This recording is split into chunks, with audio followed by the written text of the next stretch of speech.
Kami dari TVRI PTB mengucapkan selamat Hari Raya Natal 2024 dan Tahun Baru 2025. Umat Katolik dan umat Kristiani yang saya kasihi dalam Tuhan, jumpa lagi dengan saya, Romo Martinus Emmanuel Ano, Pastor Paroki Santa Maria Immaculata, Mataram, Lombok. Senang karena Anda selalu standby dan rindu untuk menantikan siaran dari Mimbar Katolik melalui TVRI NTB. Dan kali ini saya akan mengajak dan mengantar Anda untuk lebih dalam memaknai tema Natal Konferensi Vali Gereja Indonesia dan Persekutuan Gereja se-Indonesia untuk tahun 2024 yang bertemakan mari sekarang kita pergi ke Bethlehem. Namun sebelum kita bergulat dengan atau merefleksikan tema ini, perkenankanlah saya untuk menyampaikan sebuah hal yang selalu muncul pada saat kita merayakan Natal, itu pertanyaan. Mengapa Natal harus dirayakan pada tanggal 25 Desember, khususnya untuk gereja Katolik? Kenapa tidak boleh sebelum tanggal 25 Desember dan kenapa tidak boleh setelah tanggal 25 Desember? Nah, kali ini saya akan sekali lagi menegaskan bahwa untuk gereja Katolik, Natal memang harus selalu dirayakan pada setiap tanggal 25 Desember, itu karena punya hubungan dengan peristiwa Maria mendapat kabar gembira dari malaikat Tuhan, malaikat Gabriel, yang dalam gereja Katolik juga, gereja Katolik Roma maksudnya, dirayakan pada tanggal 25 Maret. Nah, kalau dihubungkan, durasi waktu antara 25 Maret dan 25 Desember itu memakan waktu 9 bulan. Dan itu waktu yang tepat untuk seorang bayi dikandung dan dipelihara di dalam rahim ibu sebelum ia kemudian dilahirkan. Nah, inilah alasan biologis kenapa gereja Katolik menempatkan Natal itu pada saat atau setiap tanggal 25 Desember, karena supaya ada konektivitas dengan peristiwa Maria mendapat kabar dari malaikat Tuhan untuk mengandung dan melahirkan Yesus. Kemudian perayaan Natal dilakukan setiap tanggal 25 Desember, itu juga punya makna tersendiri. Karena bagi iman Katolik dan orang Katolik, Natal bukanlah sekedar sebuah perayaan yang rutin dilakukan setiap tahun, tetapi mengandung makna dan arti paling penting dan utama selain mengenangkan peristiwa kelahiran Yesus, juga peristiwa di mana Yesus punya relasi yang sangat dekat antara Yesus dengan Bapa, Yesus dengan manusia. Jadi Yesus itu lahir ke dunia sebagai sebuah proses inkarnasi, istilah teologi Katoliknya. Inkarnasi itu artinya penjelmaan Allah menjadi manusia. Dan untuk membuat Allah menjadi manusia, Allah memakai media manusia untuk melahirkan putranya Yesus Kristus dalam diri Bunda Maria. Sehingga Yesus itu lahir sebagai 100% anak Allah, 100% anak manusia.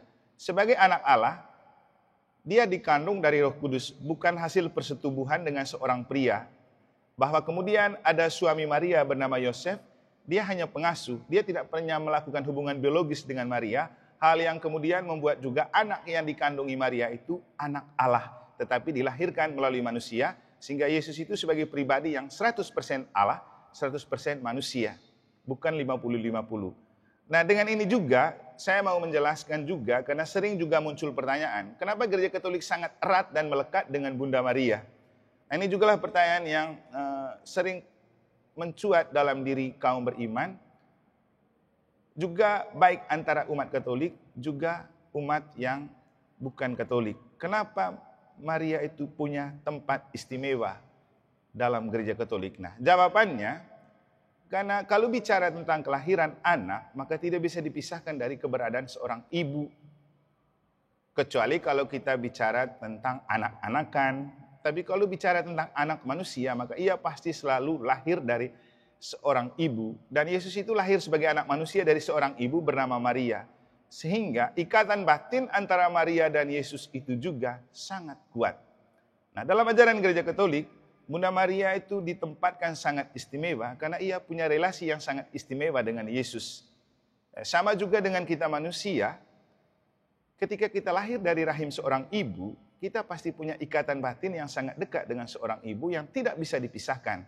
Maka bicara tentang kelahiran Yesus, tidak bisa kita pisahkan diri dari Bunda Maria. Sama dengan ketika kita bicara tentang hari ulang tahun kelahiran kita juga pasti sungkaman dan kita harus diselimuti oleh orang tua kita. Nah, inilah alasan kenapa Gereja Katolik sangat dekat dengan Bunda Maria. Namun, kedekatan Gereja Katolik dengan Bunda Maria tidak lalu berarti bahwa Maria itu menjadi Allah perempuan. Atau tidak menjadi kemudian mengatakan bahwa seolah-olah Bunda Maria itu menjadi dia yang disembah oleh orang Katolik. Tidak. Karena kita percaya pada Bunda Maria itu sebagai media untuk mendekatkan diri dengan Tuhan. Istilahnya, per Mariam ad Jesum. Melalui Bunda Maria kita sampai kepada Yesus dan kita lebih dekat dengan Yesus. Dan kedekatan antara Maria dan Yesus itu tidak bisa dipungkiri. Dari cerita-cerita dalam kitab suci juga jelas terlihat efek dari kedekatan Bunda Maria dan Yesus. Dan sebagaimana yang orang Katolik dan orang Kristiani tahu, dalam cerita tentang perkawinan di Kana, kita menemukan bagaimana kedekatan Maria dan Yesus bisa membuat Yesus membuat mujizat pertama, mengubah air menjadi anggur, dan itu adalah permintaan Bunda Maria. Waktu menghadiri pesta perkawinan di Kana, Bunda Maria melihat tuan pesta kekurangan anggur, lalu dia datang kepada Yesus. Dia berbisik, "Nak, mereka ini kehabisan anggur." Yesus bilang apa? "Ibu, mau apakah engkau daripadaku? Saatku belum tiba." Tapi Bunda Maria karena punya kedekatan batin dengan Yesus, dia tahu walaupun Yesus memberikan jawaban seperti seolah-olah menolak, tapi sebenarnya dia tahu Yesus itu tidak mungkin mempermalukan ibunya, ibu yang mengandung dan melahirkan dia. Maka kemudian Yesus bilang apa? Isilah tempayan-tempayan itu penuh dengan air. Dan setelah semuanya terisi, lalu Yesus mengubah air menjadi anggur. Lalu terjadilah mujizat pertama, Yesus mengubah air menjadi anggur dalam pesta perkawinan di Kana. Dan ini tidak terlepas dari peran Bunda Maria. Nah, selanjutnya kita menemukan bagaimana Yesus memberikan Maria itu kepada murid yang dia kasihi sebelum ia menghembuskan nafas terakhir di kayu salib dengan mengatakan kepada Yohanes dan murid-muridnya, "Inilah ibumu," dan kepada Bunda Maria, "Ibu, inilah anakmu." Kedekatan inilah yang membuat Gereja Katolik sangat dekat dengan Bunda Maria, namun bukan percaya kepada Bunda Maria, tetapi menghormati Bunda Maria sebagai jalan untuk lebih dekat dengan Allah. Kita akan lanjut di segmen berikut, tetaplah stay bersama kami.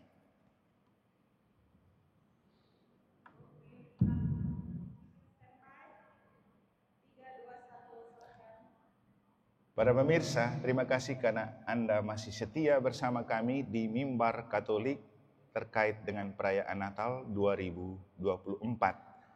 Kita akan melanjutkan permenungan kita tentang tema khusus Natal 2024 yang dirayakan di Indonesia. Di Indonesia biasanya setiap kali ada perayaan Natal itu bergantian antara Konferensi Wali Gereja Indonesia atau KWI dan Persekutuan Gereja Indonesia atau PGI itu membuat tema. Dan untuk tahun 2024, teman-teman PGI diberikan kepercayaan untuk membuat tema yang pantas direnungkan sesuai dengan konteks keindonesiaan dan maknanya untuk hidup beriman dan beragama di Indonesia. Dan kali ini, tema Natal Nasional 2024 mengambil tema, "Marilah sekarang kita pergi ke Bethlehem." Itu diambil dari Injil Lukas bab 2 ayat 15. Nah, pertanyaannya, mengapa tema ini dimunculkan? Untuk apa? Apa makna dan aplikasinya untuk berhidup beriman orang Katolik dan Protestan yang ada di Indonesia, juga mungkin untuk orang-orang di Indonesia. Nah, itulah yang ingin saya sampaikan pada kesempatan ini. Namun, untuk bisa mengerti dan memahami konteks yang mengitari kata-kata ini muncul, itu apa? Maka pertama, marilah kita mendengar secara jelas dan lengkap apa sih keseluruhan dari isi teks yang kemudian diambil sebagai tema Natal 2024. Yang sepintas, menurut teman-teman PGI, tema ini diangkat juga supaya punya hubungan dan kaitan dengan kunjungan Paus Fransiskus yang kemarin sudah terjadi di Indonesia dan merayakan Ekaristi bersama di GBK. Nah, mari kita mendengar pesan teks secara keseluruhan untuk kita dibantu mengerti dan memahami apa makna tema Natal ini untuk kita. Bacaan dari Injil Lukas. Di daerah itu ada gembala-gembala yang tinggal di padang menjaga kawanan ternak mereka pada waktu malam. Tiba-tiba berdirilah seorang malaikat Tuhan di dekat mereka dan kemuliaan Tuhan bersinar meliputi mereka dan mereka sangat ketakutan. Lalu kata malaikat itu kepada mereka, "Jangan takut, sebab sesungguhnya aku memberitakan kepadamu kesukaan besar untuk seluruh bangsa. Hari ini telah lahir bagimu juru selamat, yaitu Kristus Tuhan di kota Daud, dan inilah tandanya bagimu. Kamu akan menjumpai seorang bayi dibungkus dengan lampin dan terbaring di dalam palungan." Dan tiba-tiba tampaklah bersama-sama dengan malaikat itu sejumlah besar bala tentara surga yang memuji Allah, katanya, "Kemuliaan bagi Allah di tempat yang maha tinggi dan damai sejahtera di bumi di antara manusia yang berkenan kepadanya." Setelah malaikat-malaikat itu meninggalkan mereka dan kembali ke surga, gembala-gembala itu berkata seorang kepada yang lain, "Marilah kita pergi ke Betlehem untuk melihat apa yang terjadi di sana, seperti yang diberitahukan Tuhan kepada kita." Lalu mereka cepat-cepat berangkat dan menjumpai Maria dan Yusuf dan bayi itu yang sedang terbaring di dalam palungan. Dan ketika mereka melihatnya, mereka memberitahukan apa yang telah dikatakan kepada mereka tentang anak itu. Dan semua orang yang mendengarnya heran tentang apa yang dikatakan gembala-gembala itu kepada mereka. Tetapi Maria menyimpan segala perkara itu di dalam hatinya dan merenungkannya. Maka kembalilah gembala-gembala itu sambil memuji dan memuliakan Allah, karena segala sesuatu yang mereka dengar dan mereka lihat, semuanya sesuai dengan apa yang telah dikatakan kepada mereka. Bapak, Ibu, Saudara-saudari, menarik untuk kita kaji dan untuk kita maknai kata-kata yang disampaikan oleh para gembala ketika mereka sudah bergulat dengan dan merenungkan kabar sukacita yang disampaikan oleh malaikat Tuhan dari surga. Ceritanya, waktu mereka sedang mengembalakan ternak, tiba-tiba malaikat Tuhan datang dari surga memberikan kabar sukacita kepada mereka tentang kelahiran seorang juru selamat. Awalnya mereka punya rasa takut karena tiba-tiba mendengar berita seperti itu. Makanya malaikat Tuhan langsung menegaskan dan mengatakan, "Jangan takut, sebab sesungguhnya aku memberitahukan kepadamu kesukaan besar untuk seluruh bangsa. Hari ini telah lahir bagimu juru selamat, yaitu Kristus Tuhan di kota Daud." Nah, biasanya ketika kita sedang asik dengan pekerjaan dan rutinitas, dan tiba-tiba kita disamperin dan diberitakan sebuah kabar yang tidak pernah kita bayangkan sebelumnya, itu kan menimbulkan shock. Kita curiga, kita khawatir, kita takut. Kenapa hal-hal seperti itu tiba-tiba mendatangi kita? Itulah yang terjadi dengan para gembala. Tapi karena malaikat itu berbicara atas nama Tuhan, makanya mereka dikuatkan, diteguhkan, dan merespon ajakan dari malaikat. Mereka langsung memutuskan untuk pergi ke Betlehem melihat Yesus yang baru lahir.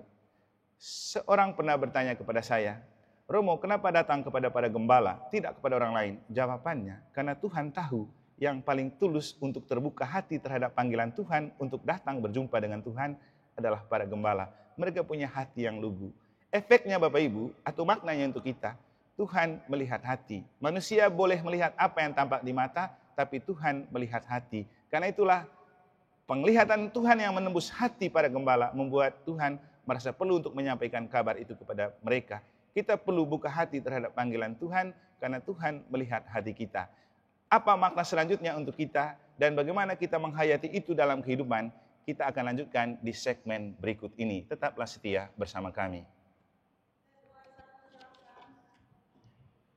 Terima kasih karena Anda tetap setia bersama kami di Kidung Natal 2024. Oke, para pemirsa, umat Kristiani di mana saja Anda berada, kita sampai pada tahap bagaimana kita memaknai tema Natal ini dalam konteks hidup kita sebagai pribadi, sebagai keluarga, sebagai masyarakat, sebagai bangsa dan negara. Pertama-tama, ketika kita diajak untuk pergi ke Betlehem, pertanyaannya, Betlehem itu ada di mana? Secara geografis, Betlehem itu ada di Yerusalem, di kota suci, di Israel. Apakah mungkin kita harus pergi ke sana? Biayanya tidak gampang dan tidak murah. Tapi ini adalah sebuah bahasa simbol untuk kita maknai perayaan Natal kali ini lebih pada melihat Bethlehem itu dalam konteks hidup kita dan hidup di sekitar kita. Maka Bethlehem yang adalah kota suci, kota di mana Tuhan hadir ke dalam dunia, itu kita alihkan ke dalam diri kita dan hidup kita. Maka Bethlehem sebagai kota suci dan kota Tuhan itu sebenarnya ada di setiap hati. Tadi di bagian sebelumnya saya mengatakan, kenapa justru malaikat Tuhan dan Tuhan itu menjatuhkan pilihan untuk mengajak melihat juru selamat yang baru lahir itu pada diri para gembala. Karena Tuhan tahu isi hati mereka. Tuhan tahu mereka terbuka terhadap suara Tuhan. Dan menurut ajaran moral Katolik, hati adalah bait Allah, tempat di mana Tuhan tinggal di dalam diri dan hidup kita. Jadi hati adalah bait Allah, tempat Tuhan tinggal di dalam diri kita dan hidup kita. Maka jaga hati itu penting supaya kita tetap menjaga Tuhan ada di dalam diri dan hidup kita. Maka kesucian hati itu penting.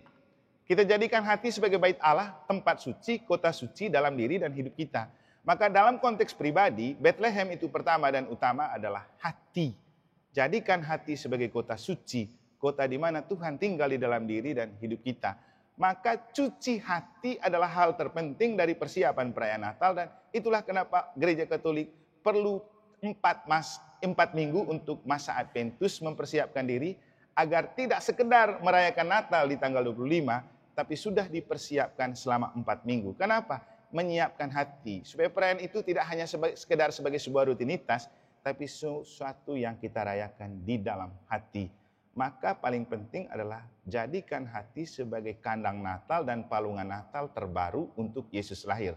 Kalau dulu Yesus lahir di kota Bethlehem di kandang domba yang ada kotoran, ada bau amis, jangan sampai kali ini Tuhan juga lahir di hati kita yang bau kotoran, bau amis. Kita perlu sucikan dan cuci hati menjadi palungan yang pantas untuk Yesus lahir. Nah, itu dalam konteks pribadi.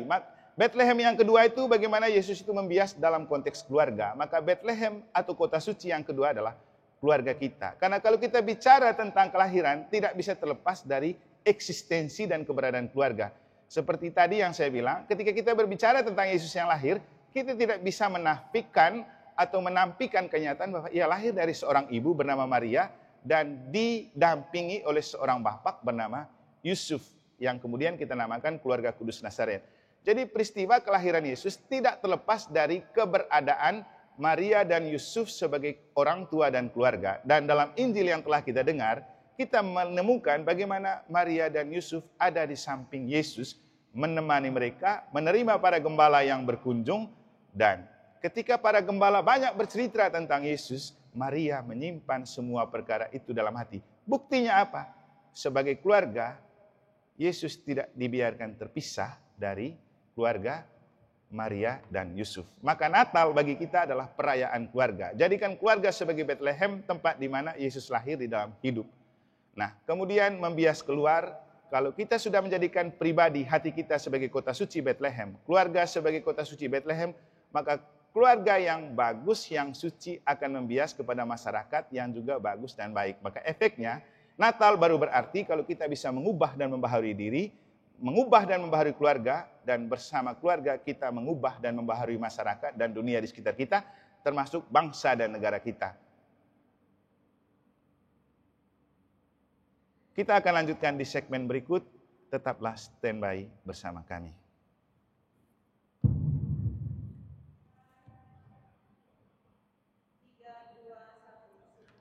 Terima kasih para pemirsa karena Anda tetap standby dan stay on bersama kami di Kidung Natal 2024 langsung dari Gereja Katolik Paroki Santa Maria Immaculata Mataram.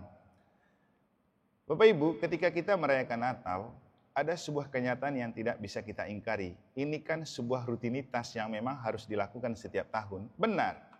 Pekerjaan kita adalah bagaimana mengubah yang rutinitas menjadi istimewa dan luar biasa.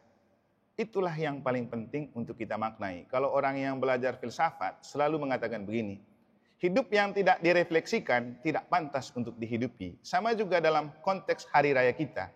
Hari raya yang tidak direfleksikan tidak pantas untuk dirayakan. Karena yang penting dari sebuah perayaan bukanlah penampakan lahiriah, tapi paling penting adalah perubahan batin, perubahan hati, perubahan sikap, yang muncul sebagai buah dari perayaan yang kita laksanakan.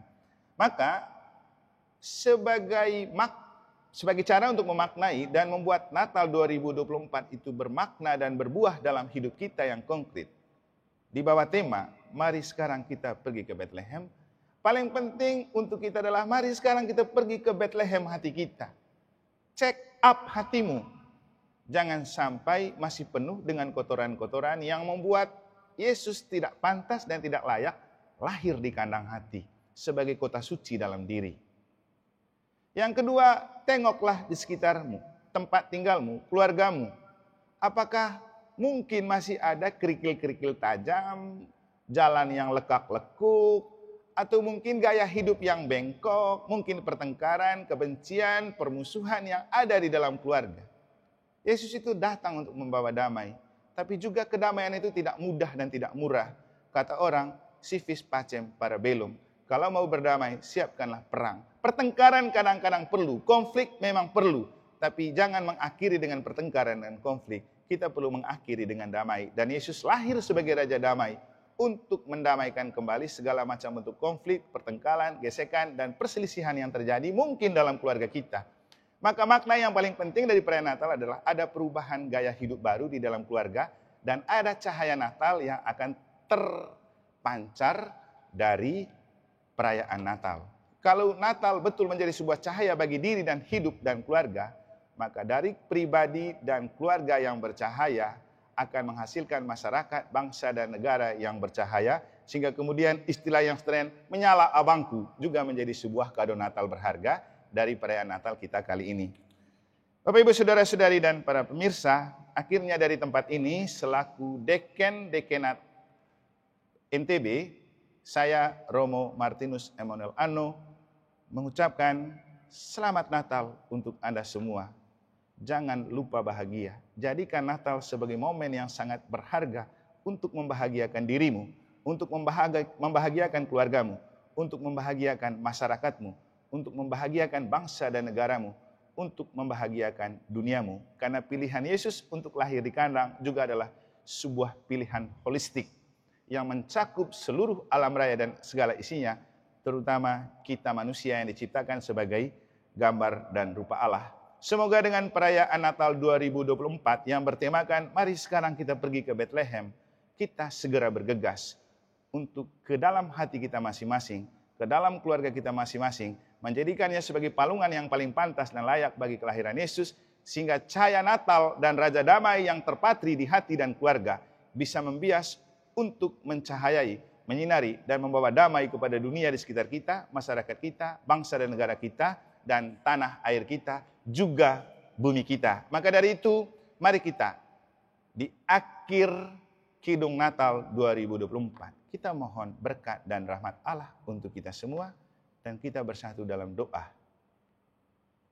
Dalam nama Bapa dan Putra dan Roh Kudus. Amin.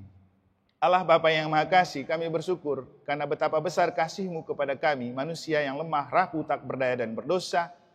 Engkau mendatangkan dan menghadirkan Yesus Putra-Mu yang sangat Engkau kasihi untuk menebus dunia.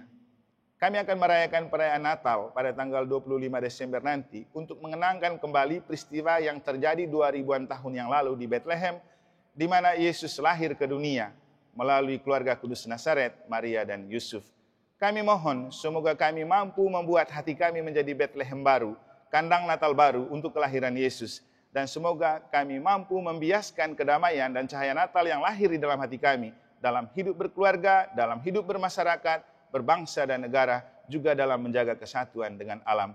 Karena itu marilah kita mohon berkat, dan kami mohon berkat-Mu untuk senantiasa menyertai dan menjiwai kami, untuk mampu merayakan dan memaknai Natal kali ini dalam rencana dan kehendak dan kasih-Mu. Tuhan bersamamu. Semoga Bapak Ibu Saudara-saudari sekalian, hidup usaha karya dan perjuangan kita, seluruh rangkaian persiapan dan perayaan Natal yang akan kita rayakan, hidup usaha karya dan perjuangan kita selanjutnya, alam raya ini dan segala isinya, senantiasa dibimbing, dilindungi, dan dilimpahi oleh berkat Allah yang Maha Kuasa, Bapa dan Putra dan Roh Kudus. Amin. Damai Tuhan bersamamu dan bersama rohmu.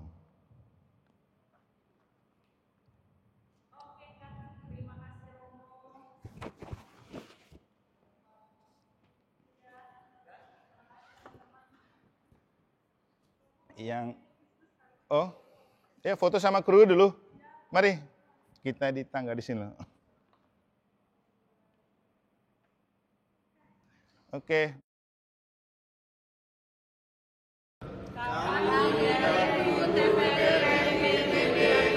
Ucapkan selamat hari raya Natal 2024 dan tahun 2025. Atas nama teman-teman dari kru TVRI NTB, kami mengucapkan salam damai Natal, sehat, sukses, dan bahagia selalu untuk Anda semua.